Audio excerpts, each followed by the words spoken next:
नमस्कार, मी संगीता। आज मी तुम्हाला दाखवणार आहे कुळीथाचं सूप आणि कुळीथालाच काही भागांमध्ये हुलगंसुद्धा म्हणतात। कुळीथाचं सूप हे दोन प्रकारे करता येतं। एक तर कुळीथ भाजून घेऊन त्याचं पीठ करूनही तुम्ही त्याचं कढण बनवू शकता किंवा त्याला भिजवून मोड आणूनही ते वापरून आपण कुळीथाचं सूप करू शकतो। आज मी तुम्हाला मोड आलेल्या कुळीथाचं सूप दाखवणार आहे। हे अख्खं कुळीथ आहे, बाजारात हे असं विकत मिळतं। ते मगाशी दाखवलेलं कुळीथ जे होतं ते मी हे 12 ते 13 तास भिजवून मग ते कपड्यात बांधून त्याला मोड आणलेले आहेत।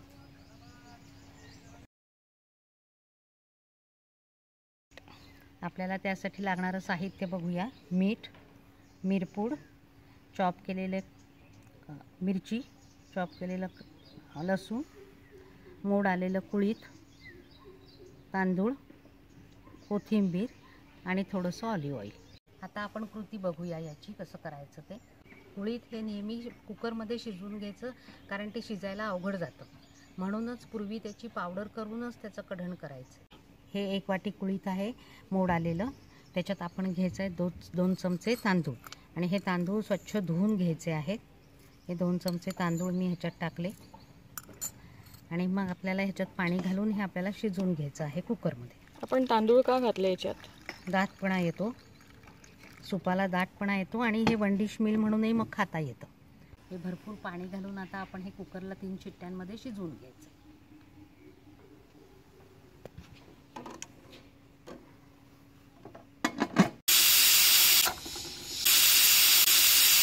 हे आता आपण कुकरमध्ये शिजवलेलं कुळीथ आहे, त्याच्याबरोबर मी 2 चमचे तांदूळही घातले होते। आता हे मध्ये घालून बारीक करून घेऊया। आता हे आपण मिक्सरमध्ये या कन्सिस्टन्सीचं करून घेतलेलं आहे। आपण प्युरी करून घेतलेली आहे मिक्सरमध्ये, ती आपण आता कुक करून घेऊया।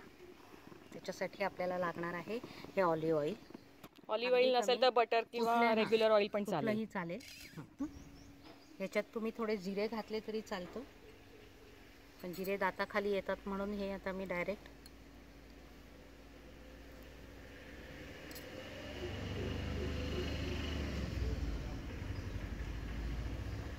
तेल चांगलं तापू द्यायचं।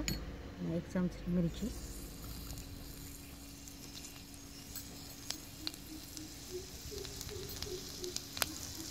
1 चमचे लसूण,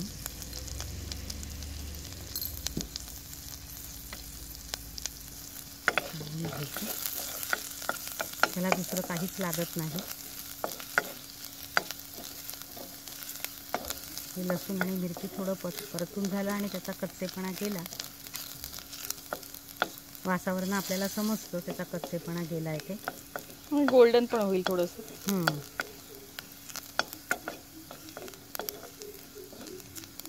लाईट गोल्डन ब्राऊन होईपर्यंत त्याला थोडंसं परतून घेऊया।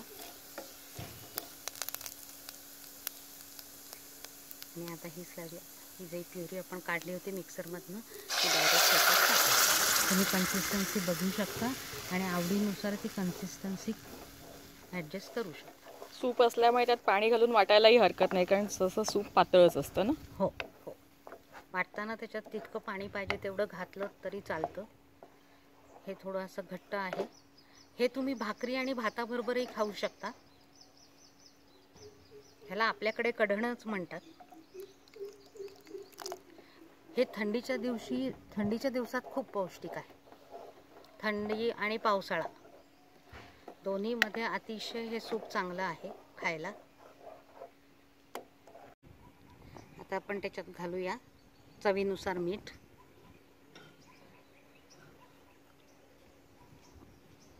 साधारण मी इथे 1.5 टीस्पून मीठ घातलं आहे आणि 1 टीस्पून, अर्धा ते 1 टीस्पून काळी मिरी तुमच्या चवीनुसार। काळी मिरी ऑप्शनल आहे, घातली तर टेस्ट चांगली येते। सूपमध्ये मी अजून एक व्हेरिएशन सांगते। त्याला आपण जी आपण ती प्युरी करून घेतली होती त्याला तेलाच्या ऐवजी आपण नुसतं गरम करायचं आणि त्याच्यात गूळ घालायचा आणि तूप घालायचं, म्हणजे ते गोड सूप तयार होतं। ते सुद्धा लहान मुलांना द्यायला चांगलं आहे थंडीच्या दिवसात आणि पावसाळ्यात। 30 ग्रॅम कुळीथामध्ये असं म्हणतात की 1 अंड्याचं प्रोटीन असतं। खूप पौष्टिक सूप आपलं तयार झालेलं आहे। Highly nutritious and very very healthy. Very very tasty. हे रेडी आहे आपलं गरमागरम कुळिथाचं सूप.